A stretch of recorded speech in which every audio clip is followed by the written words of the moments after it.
నమస్తే. ఇన్నాళ్ళు నన్ను సపోర్ట్ చేస్తూ, ఎంకరేజ్ చేస్తూ మీ ప్రేమను నాకు అందిస్తున్న ప్రతి ఒక్కరికి కృతజ్ఞతలు.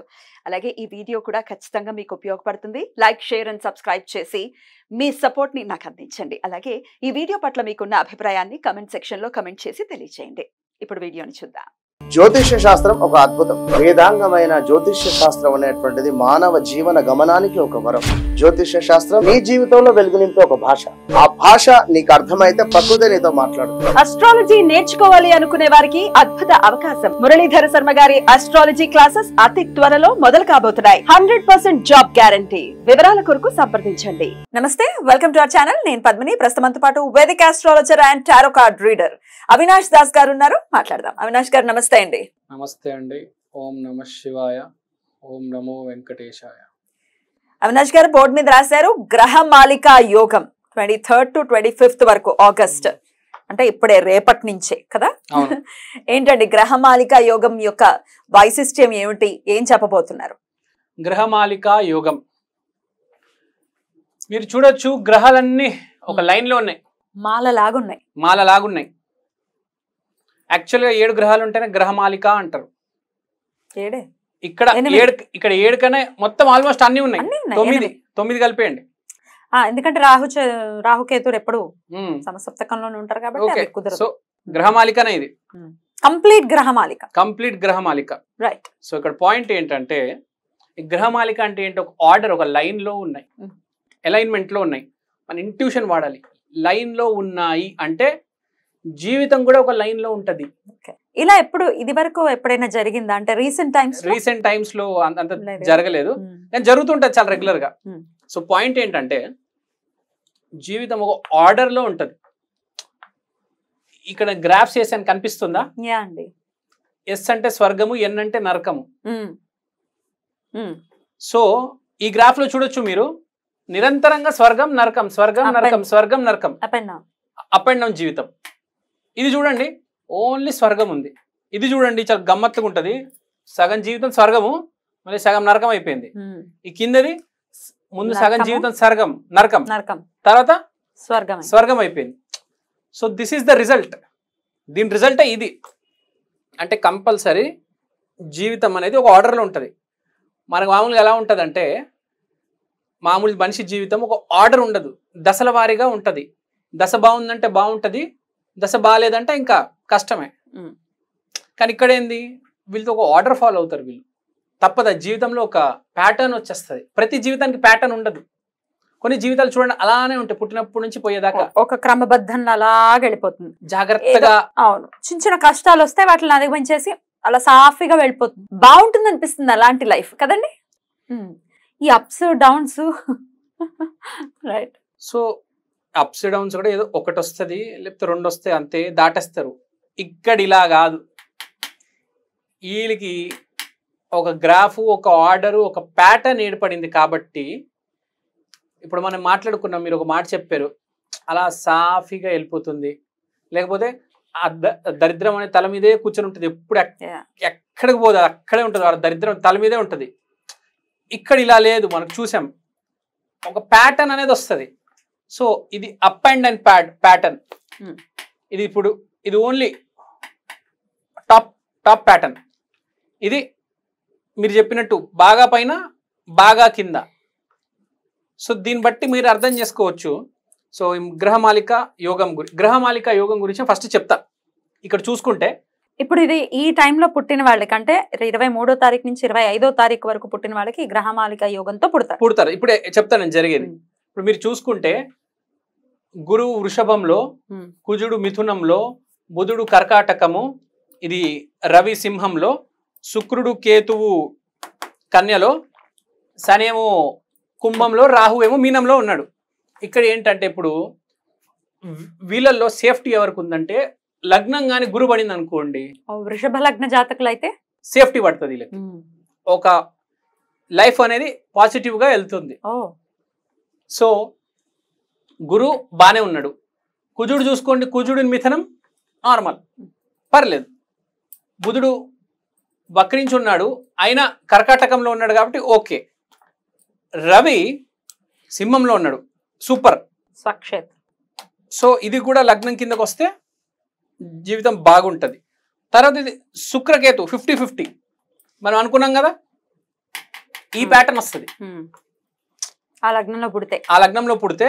ఎందుకంటే కేతువు అనేది కాపాడేస్తుంది, కానీ శుక్రుడు నీచబడి ఉన్నాడు అంటే పైన కింద అవుతుంది. సో ఈ ప్యాటర్న్ వస్తుంది, లేకపోతే ఈ ప్యాటర్న్ వస్తుంది.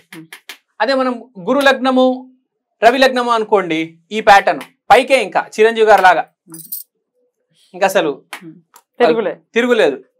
అదే మనం అనుకున్నట్టు ఈ లగ్నం పడింది అనుకోండి, కొంచెం ఇలా ఉంటది అనమాట, రవితేజ గారి లాగా. ముందు కొంచెం ఇబ్బంది పడిన తర్వాత 6 కొడతారు. సో ఈ గ్రహం మాలిక ప్యాటర్న్ అనేది, గ్రహాలు ప్యాటర్న్ వచ్చింది చాలా మంచిది అంటారు, కానీ మనం డీటెయిల్గా ఆలోచిస్తే లైఫ్ కూడా ఒక ప్యాటర్న్ లో పడుతుంది. రైట్. ఇది పుట్టే వాళ్ళకైతే ఇప్పుడు ఆల్రెడీ మనం అందరం పుట్టేసాం, మనం ఏదో ఈదుతున్నాం సంసారాల్ని. రైట్. మనకేమైనా ఉపయోగపడుతుందా అనేది నాకు ఇప్పుడు మనకి ఏదైనా ఉపయోగపడుతుందంటే, ఇప్పుడు మనం ఏదైనా పని మొదలు పెడితే అది సక్సెస్ అవుతుంది. ఇప్పుడు ఒక పని ఉంది, కొంచెం లాంగ్ టర్మ్ పని, మీరు కనుక 23, 24, 25 2 రోజులు 3 రోజులు ఉంటుంది. ఈ రోజుల్లో చేసుకుంటే ముడిపడి ఉండాలి, ఒకటి తర్వాత ఒకటి. ఒక పూల దండ ఎట్లుంటుంది, ఒక పువ్వు తర్వాత ఇంకో పువ్వు, అట్లా ఏదైనా పనులు అంటే 7 పనులు ఉన్నాయి, ఒక మొదలెట్టారు, లేకపోతే 3-4 పనులు మొదలెట్టారు, లేకపోతే ఒకటి తర్వాత ఒక పని మొదలెట్టారు, ఒక ఆర్డర్లో ఏదైనా పని ఉంది మీకు, అది సక్సెస్ అవుతుంది. రైట్. ఇప్పుడు చాలా ఏళ్ల నుంచి మేము ఇల్లు కొనుక్కోవాలనుకుంటున్నాం అండి, కొనుక్కోలేకపోతున్నాం, ఇప్పుడు స్టార్ట్ చేస్తే కనుక సఫలీకృతం అవుతుంది అని చెప్తున్నారు.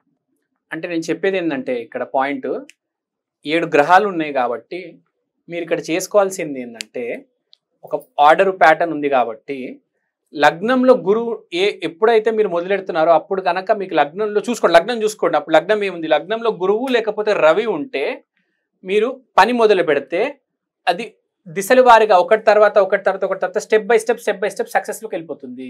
Right. So make sure that లగ్నం ఈస్ కరెక్ట్. ఎట్లా తెలుసుకోవాలి? లగ్నము రవి లగ్నం అంటే సూర్యోదయానికి ఇప్పుడు రవి లగ్నమే ఉంటుంది, ఎందుకంటే రవి సింహరాశిలో ఉన్నాడు కాబట్టి రవి లగ్నమే ఉంటుంది. ఏ టైంకి ఆ టైం మీరు జాతక చక్రం వేసుకున్న లగ్నం తెలిసిపోతుంది. So this is the point. So మీరు ఆ లగ్నం చూసుకొని రవి గాని గురువు గాని దాంతో మొదలు పెడితే మీకు ఇప్పుడు అదే నేను ఇప్పుడు అడిగిన ప్రశ్న అదే. ఇప్పుడు ఇల్లు కోసం ఏదైనా అడ్వాన్స్ ఇవ్వాలనుకుంటున్నాను, ఇవ్వచ్చా? ఇవ్వచ్చు, నో ప్రాబ్లం. ఎందుకంటే ఒకటి తర్వాత ఒకటి పని అవుతూ పోతుంది కదా, ఒకటి తర్వాత ఒక పని సక్సెస్ అవుతుంది, అలా సక్సెస్ అవుతూ వెళ్తుంది, చాలా బాగుంటుంది. అది చూసుకొని సరైన లగ్నంలో పని మొదలెట్టండి.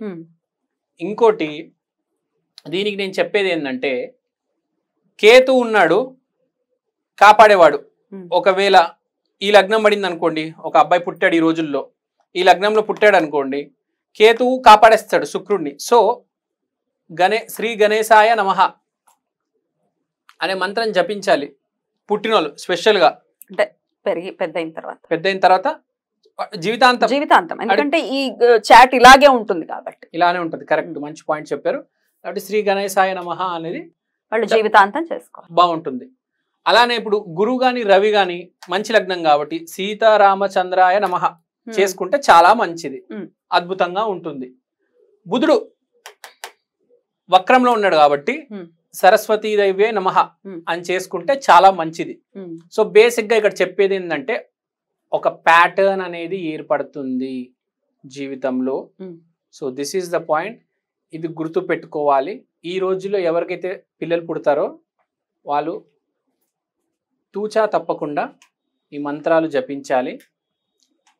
ఆ పిల్లవాడికి కూడా ఈ ప్యాటర్న్స్ అనేవి చూపించాలి. జీవితం అంటే ఇలా ఉంటుంది. చాలామంది ఓవర్ కాన్ఫిడెంట్గా ఉంటారు, గాల్లో ఎగురుతూ ఉంటారు, నేలకొచ్చి పడతారు గుద్దుకొని. సో వాళ్ళకి చెప్పాలి, కొంచెం జాగ్రత్తగా ఉండు, ఈ ప్యాటర్న్ ఇలా ఉంది. ఒక్కటే సక్సెస్ కాదండి, ఫెయిల్యూర్లో మనం ఎలా కాపాడుకుంటాము.